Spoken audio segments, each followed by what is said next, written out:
அவர் நம்மேல் வைத்த கிருபை பெரியது. சங்கீதங்களின் புத்தகம் 117 சங்கீதம் 2வது வசனம். தேவனாகிய கர்த்தர் பெரியவராய் இருக்கிறார், நமக்காக பெரிய கிருபைகளை நம்மேல் வைத்திருக்கிறார். இந்த நிலையற்ற பூமியில் நீங்களும் நானும் நிலைத்திருக்கிறோம், உயிரோடு இருக்கிறோம் என்றால் நம்மளுடைய பலமோ, நம்முடைய பணமோ, நம்மளுடைய செல்வங்களோ அல்ல.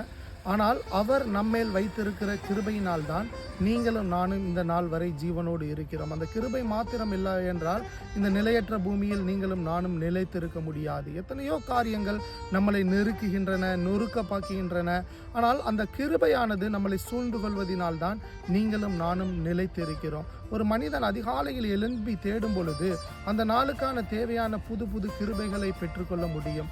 அப்போ அந்த நாளை நாம் தேவைகளை, அந்த நாளின் காரியங்களை நாம் சந்திக்கப்பட வேண்டும், அந்த நாளை கடத்த வேண்டும் என்றால் தேவனிடத்திலிருந்து புது கிருபையை பெற்றுக்கொள்ள வேண்டும். அப்போ புது கிருபையையும் நமக்காக வைத்திருக்கிறார், பெரிய கிருபையையும் நமக்காக வைத்திருக்கிறார். கர்த்தர் உங்களை ஆசீர்வதிப்பாராக.